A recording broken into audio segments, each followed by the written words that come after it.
అజ్మల్ గారు నమస్తే అండి. నమస్కారం అండి. సార్, ఆ, దొంగలు పడ్డాక 6 నెలలకి పోలీసులు వచ్చారని సామెత కూడా ఉంది కదా మనకి. అలాగా తిరుపతి పార్లమెంట్ ఉప ఎన్నికల సందర్భంగా జరిగిన నానా రచ్చ అందరికీ తెలిసిందే. ఇప్పుడు ఆ ఆ, ఏదైతే రచ్చ జరిగిందో, ఏదైతే ఓటర్ ఫ్రాడ్ జరిగిందో అప్పుడు దానికి సంబంధించిన అధికారులపై ఇప్పుడు ఎలక్షన్ కమిషన్ వారు తీసుకుంటున్నారు సార్ చర్యలు. ఏంటంటే ఒకటి, హరినారాయణ గారు అప్పటి ఉమ్మడి చిత్తూరు జిల్లా ఐఏఎస్ అధికారిని సస్పెండ్ చేశారు, అప్పుడు వ్యవహరించిన ఆయన. అలాగే తిరుపతి మున్సిపల్ కమిషనర్ గిరీష్, ఆయన ఇప్పుడు అన్నమయ్య జిల్లాకి కలెక్టర్, ఆయన కూడా సస్పెండ్ చేశారు. వెంకట అప్పల్ నాయుడు తిరుపతి అర్బన్ ఎస్పీగా పనిచేశారు అప్పట్లో. వీళ్ళే కాకుండా డేటా ఎంట్రీ జాబ్ చేసే వారి వరకు కూడా అందరినీ సస్పెండ్ చేసుకుంటూ వెళ్ళారు. అంటే ఓన్లీ అధికారులు మాత్రమే బలయ్యారు, ఎక్కడ రాజకీయ నాయకుల మీద ఈగ వాళ్లేరు. ఎలా చెప్తారు సార్? అందరికీ నమస్కారం అండి. కార్తీక్ గారు, మీకు ఐకాన్ పాలిటిక్స్ వీక్షకులందరికీ కూడా నమస్కారాలు. ఇక్కడ ఇది అందరికీ తెలిసిన సత్యమే. ఎందుకంటే అధికారులే బలవుతారు, అధికారులే బాధ్యులు, అధికారులే దీన్ని అమలు చేస్తారు కార్యక్రమం. ఇప్పుడు వెనకాల ఎవరున్నా కానీ దేశోద్ధారకులు సినిమాలో విలన్లాగా ముసుగేసుకుని మాస్క్ వేసుకున్నవాడు 300 మంది ఉంటారండి వెనకాల. వాళ్ళు చెప్తారు ఇలా చేయమని. వాళ్ళ ఇంటెన్షన్ ఏముందో, వాళ్ళ స్వార్థం, వాళ్ళ అవసరం, వాళ్ళ ప్రయోజనం వాళ్ళు చూసుకుంటారు. దానికి తగ్గట్టుగా వ్యవహరించమని వీళ్ళకి ఆదేశాలు ఇస్తారు. పొలిటికల్ గా అధికారంలో రాజ్యాధికారంలో ఉంటారు కాబట్టి, ప్రజాప్రతినిధులు కాబట్టి, వాడి చేతిలో అధికారం ఉంది కాబట్టి, కొంచెం రాజకీయాలు క్రూరంగా ఉంటున్నాయి కాబట్టి వాళ్ళు హై-హ్యాండెడ్ గా వ్యవహరిస్తారు. కానీ వాళ్ళు 5 ఏళ్లే ఉంటారు. అంటే ఎంత తోపైనా 5 ఏళ్ళ తర్వాత మళ్ళీ ప్రజా తీర్పు కోరాల్సిందే. ప్రజలు ఎన్నుకుంటే మళ్ళీ ప్రభుత్వంలోకి వస్తారు, లేదంటే ఇంట్లో కూర్చుంటారు. కానీ వీళ్ళు ఎలా కాదు కదా, అధికారులు 30 ఏళ్ల పాటు సర్వీస్ లో ఉండాలి, వాళ్ళు అక్కడే ఉండాలి పైగా. సో ఇవాళ వాళ్ళు ఏదో చెప్పారు కదా అని చెప్పేసి ఇష్టమైనట్టు వ్యవహరించి వాళ్ళకి అనుకూలంగా వ్యవహరిస్తే రేపు మళ్ళీ వాళ్ళు వచ్చిన తర్వాత వీళ్ళని ఇబ్బంది పెడతారనేటువంటి సోయ స్పృహ వీళ్ళకి ఉండి తీరాలి. అడ్డగోలుగా వ్యవహరించమన్నప్పుడు, చట్టానికి రాజ్యాంగానికి వ్యతిరేకంగా వెళ్ళమన్నప్పుడు వీళ్ళు అబ్జెక్షన్ చెప్పాలి. అది కుదరదండి, రూల్స్ ఒప్పుకోవు, మీరు కావాలంటే మీరు చేసుకోండి, మా మా పద్ధతి మేము పాటిస్తాం, లేదంటే మమ్మల్ని తప్పించండి అని చెప్పాలి మొహమాటలేదు. అలా చెప్పిన చరిత్ర చాలా ఉందండి. చాలా మంది ఐఏఎస్ ఆఫీసర్లు ఇలా రాజకీయ నాయకులు అడ్డగోలుగా వ్యవహరించమన్నప్పుడు నిర్మోహమాటంగా నిర్భయంగా చెప్పారు. అది లేనప్పుడు మరి డెఫినెట్ గా పనిష్మెంట్ ఉంటుందండి. మీ జీవి హుజూర్ అన్నప్పుడు మీ చేతిలో రాజ్యాంగం ఒక రక్షణ కల్పించింది, మీకు చట్టము రాజ్యాంగం ఒక రక్షణ కల్పించింది. మీరు గవర్నమెంట్ సర్వెంట్లుగా మీకు ఒక రక్షణ ఉంది. గబక్కన ఎవరు పడితే వాళ్ళని వచ్చి ఎవరు పడితే వాళ్ళు వచ్చి ప్రభుత్వ ఉద్యోగుల మీద ఇష్టం మాట్లాడడానికి ఉండదు, మ్యాన్ హ్యాండ్లింగ్ కూడా చేయడానికి ఉండదు, వాళ్ళ గురించి పొరపాటుగా మాట్లాడితే కూడా శిక్షార్హులు అవుతారు. అంత రక్షణలో ఉన్న వాళ్ళు ఎందుకు భయపడాలండి?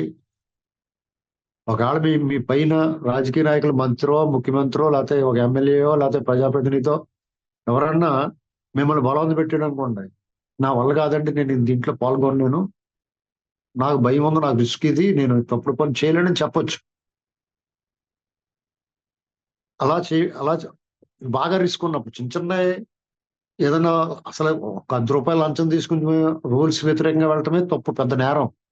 అలాంటిది ఇంతంత పెద్ద మీకు ఓటర్ల ఐడి వీళ్ళు పాస్వర్డ్ ఇచ్చేత్తమేటండి వాళ్ళు లాగిన్ చేసుకోవడానికి. దాని నుండి దేశద్రోహం కదా ఇది.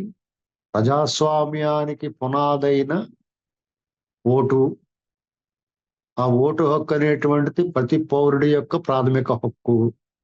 ఆ ప్రాథమిక హక్కును హరించే అధికారం నీకు ఎవడిచ్చాడు? అంటే నువ్వు ఒక హత్య చేసినట్టు. ఏకంగా లక్షలాది హత్యలు చేస్తే నేను ఎలా వదిలేస్తారు? నేను సస్పెండ్ చేయడం, డిస్మిస్ చేయాలా, జీవించినంతకాలం జైల్లో పెట్టాలి. ఇది దానికి సరైన శిక్ష. ఇప్పుడు సస్పెండ్ చేశారు, కొన్నాళ్ళు పోయినారు, కాళ్ళు పీసుకో ఏదో పీసుకేసి మళ్ళా పోస్టింగ్ తెచ్చుకుంటారు. ఏముందో, లేదా ఏదో రాజకీయ పార్టీలో చేరు. ఆ ఛాన్స్ ఇవ్వకూడదు. ఎందుకంటే నీ మీద నువ్వు ఒక మామూలు రాజకీయ నాయకుడి కంటే ఎక్కువ బరువు బాధ్యత నీ మీద ఉంది. రాజకీయ నాయకుడిది ఏముందండి, మేము వద్దనుకుంటే పోతాడు, ఓటు అయిపోతే పోతాడు, ఇంటికి పోతాడు. నువ్వు అలా కాదు కదా, తప్పనిసరి తద్దిని కదా 30 ఏళ్ళు పాటు కూర్చుంటాను ఎత్తి మీద. డెఫినెట్ గా నీకు చాలా బాధ్యత ఉంది. క్రమశిక్షణ ఉండాలా, బాధ్యతగా ఉండాలా, దేశం పట్ల, ప్రజల పట్ల. నువ్వు ఇంత బాధ్యతారాహిత్యంగా వ్యవహరిస్తే వాళ్ళందరూ ఏమైపోతారు? ప్రజలు ఇంత పైగా నువ్వు ఎవరికి సపోర్ట్ చేస్తున్నావు? ప్రజల్ని పీడించే వాళ్ళకి సపోర్ట్ చేస్తావు నువ్వు. అంత తేలికే విడిచిపెట్టకూడదండి వాళ్ళని. ఆ సెంటెన్స్ ఎలా ఉండాలంటే, వాళ్ళకి ఇచ్చి శిక్ష ఎలా ఉండాలంటే, జీవించినంతకాలం జైల్లో ఉండాలి, కఠిన కారాగారం విధించాలి. 100 కోట్లు వందలాది దోపిడీ చేసినోడు, మానవ హననం చేసినోడు, నరమాంసాన్ని రుచి మరిగిన వాడికి, ఒక పైశాచిక ప్రవృత్తి కలిగిన వాడికి ఏ రకమైన శిక్ష అయితే విధిస్తారో అటువంటి శిక్ష విధించాలి. ఎవరికి? ఈ దొంగ ఓట్ల విషయంలో ఎవరి పాత్ర అయినా కనిపిస్తే వాళ్ళని ఎవరిని ఉపేక్షించకూడదు. నువ్వు ఒక బ్యాంకుని కొల్లగొట్టి దాంట్లో డిపాజిట్దారులు కొంతమందే పోతారు. నువ్వు ఒక ఇంట్లో దోపిడీకి వెళ్ళావు, ఆ ఒక్కడికే నష్టం వస్తుంది. నువ్వు ఇలా ప్రజాస్వామ్యంలో ప్రధానమైన ఈ ఓటును నువ్వు ఇలాంటి పని చేస్తే మన దేశం ప్రజాస్వామ్య పునాదులు కదిలిపోతాయి. ఒక రాక్షసుడు, అరాచకవాదులు మన ఎత్తిమే కూర్చుంటారు, ఈ దేశాన్ని సర్వనాశనం చేసేస్తారు. ఇది దేశద్రోహం కింద లెక్క. నువ్వు సామూహిక హననం చేస్తున్నావు కాబట్టి దీనికి మామూలు శిక్ష లేకూడదండి. మరి ఇన్నాళ్ళు ఎందుకు లేట్ అయింది? వీళ్ళు అంతకన్నా పెద్ద దొంగలు, వీళ్ళ మీద చర్యలు తీసుకోవాల్సిన వాళ్ళు. వాళ్ళకు కూడా వీళ్ళతో పాటు ఇప్పుడు శిక్ష చేసాడు కదా, అతను తప్పించారు కదా అని చెప్పేసి మన సంఘాలు గుద్దుకోకూడదండి. నువ్వు ఇన్నాళ్ళు ఏం పీకుతున్నావురా అని అడగాలి మనం.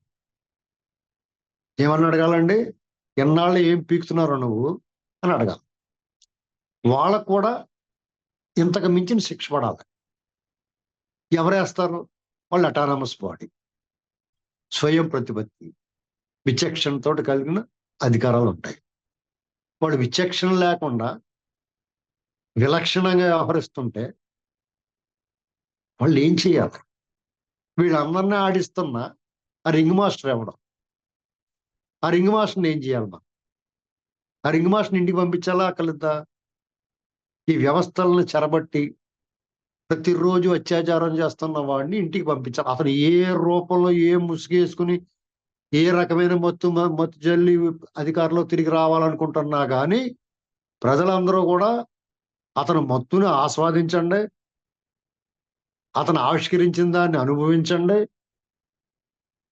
అతను ఏదైతే మనల్ని లాక్కోవాలనుకుంటున్నాడో దాన్ని పూర్తిగా సమర్థిస్తే అతను ఓడించి ఇంటికి పంపించాలి. మరి ఇందులో ఎందుకంటే కేంద్రం పాత్ర ఎంత ఉండాలి సార్? దేనికంటే ఎన్నికల వ్యవస్థ అనేది మన రాష్ట్రం ఒక్కదానికే కాదు కదా, ఇదే వ్యవస్థ దేశం అంతా ఉంది. అసలు ఇక్కడే జరుగుతోంది, ఇక్కడే ఇలా జరిగి దీన్ని ఆదర్శంగా తీసుకుని వేరే వేరే రాష్ట్రాల్లో ఎవరైనా, ఇది చాలా అరాచకానికి దారితీస్తుంది కదా గట్టిగా అరికట్టకపోతే. ఇప్పుడు ఏం చేస్తారంటే ఒక మందు కనిపెడతారండి, ఔషధం. దాన్ని ముందే ప్రయోగం చేస్తారా చేయరా? డైరెక్ట్ గా అందరికీ రిలీజ్ చేయరు కదా. ఎలకల మీదో, కోళ్ళ మీదో, కుక్కల మీదో, కుందేళ్ల మీదో ప్రయోగం చేస్తారు కదా. అలాగే మన రాష్ట్రంలో ప్రయోగం చేశారు. 2019 నుంచి 24 వరకు ఒక ప్రయోగం జరిగింది.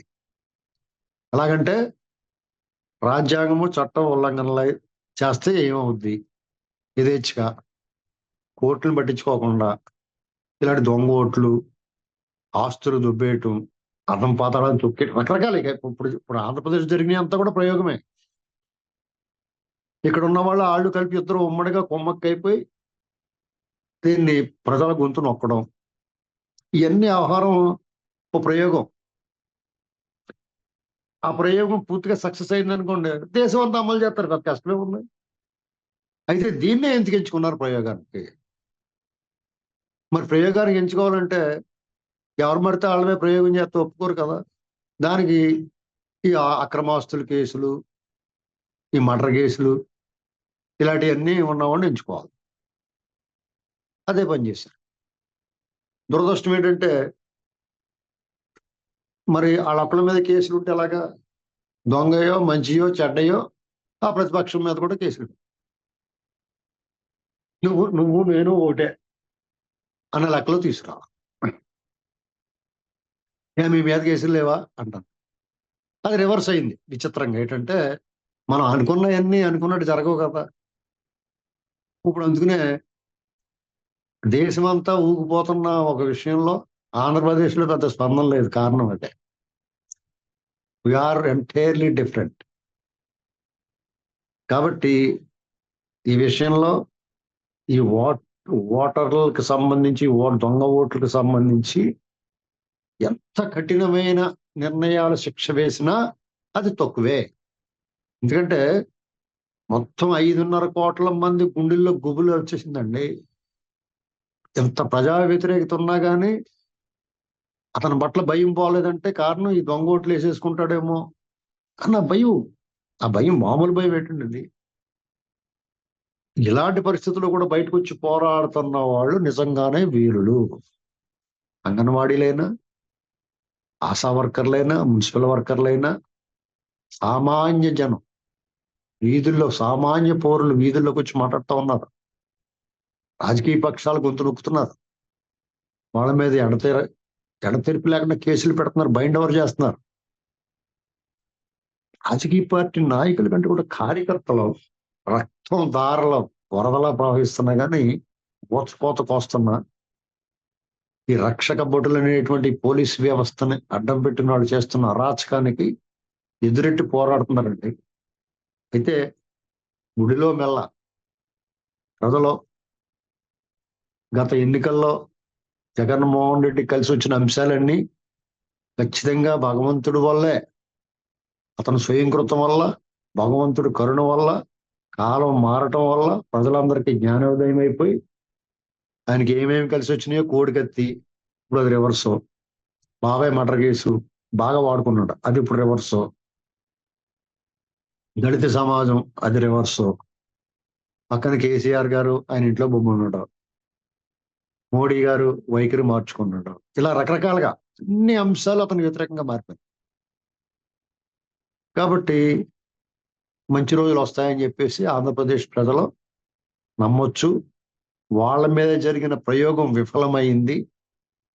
ఆ ప్రయోగం సక్సెస్ అయి ఉంటే ఇంక దేశమే మడతడిపోనండి. ఏదైనా మన ఆంధ్రప్రదేశే ఈ దేశానికి దశ మార్చింది.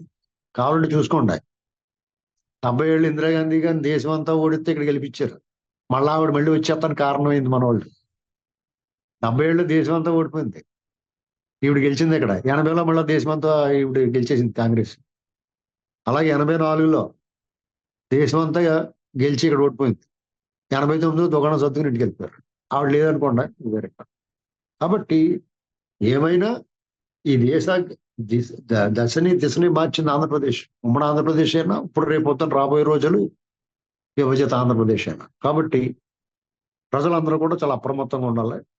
100% ఓట్లు వేయాలి. ఈ దొంగ ఓట్లు, గెంగ ఓట్లు అన్నిటి మీద ఇంకా ఉంటది ఆ మూల, ఆ దయ్యం ఎక్కడో చోట ఆ మూల ఉంటది. అన్నిటిని అధిగమించాలంటే 100% ఓట్లు వేయగలిగితేనే ఈ పీడ చీడ వదులుతాం. ధన్యవాదాలు సార్.